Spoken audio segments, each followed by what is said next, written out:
Mosiah 21. Limhi and his people returned to the city of Nephi and began to dwell in peace. After many days, lamanites began again to be stirred up in anger against the Nephites, began to come into the borders. They did not slay them because of the oath between the kings, but they would smite them on the cheeks and exercise authority, and began to put heavy burdens on their backs.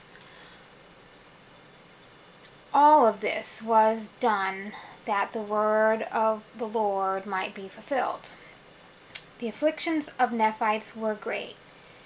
There was no way to deliver themselves out of the hands of the Lamanites. They were surrounded. People began to murmur, desirous to go to battle. They afflicted the king with their complaints, and he granted them their desire. They gathered together and put on armor and went forth against the Lamanites to drive them out.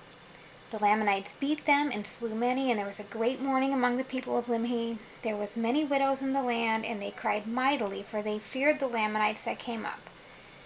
Their continual cries stirred up the people of Limhi to anger against the Lamanites.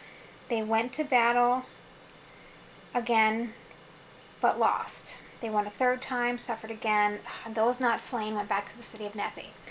They humbled themselves and subjected themselves to the yoke of bondage and submitted themselves to be smitten according to the desires of their enemies.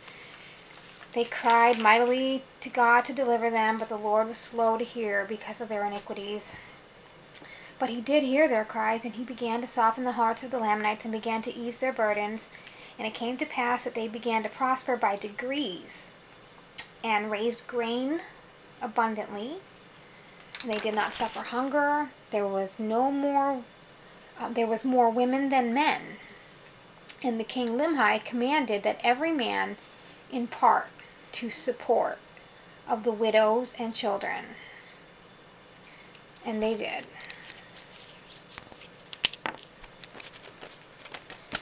The people of Limhi kept together as much as possible and secured their grain. The king traveled with guards when he went outside the city walls, fearing that he might fall into the hands of the Lamanites.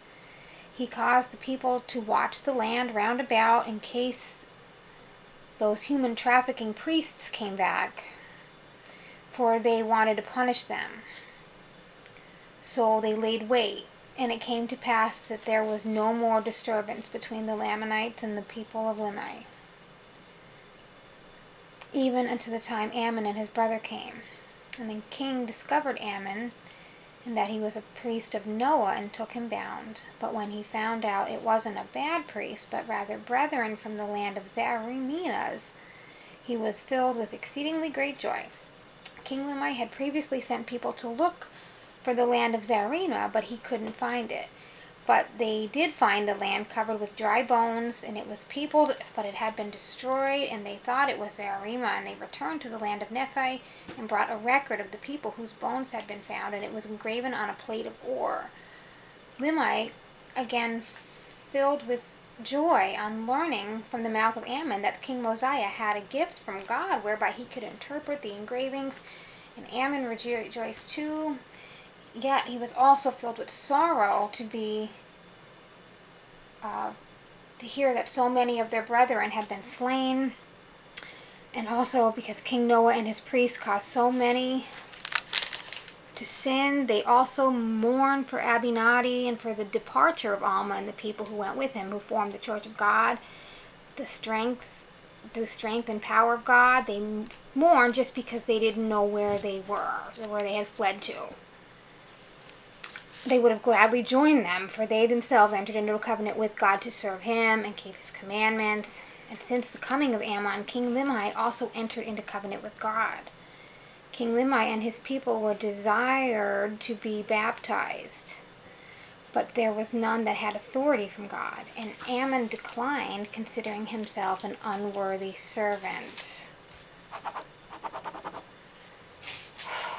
Therefore, they did not at that time form themselves into a church, waiting upon the Spirit of the Lord. They were desirous to become even as Alma and his brethren. They wanted to be baptized, and I'll give an account later. Now all the study of Ammon and his people and King Limhi and his people wants to deliver themselves out of the hand of the Lamanite bondage.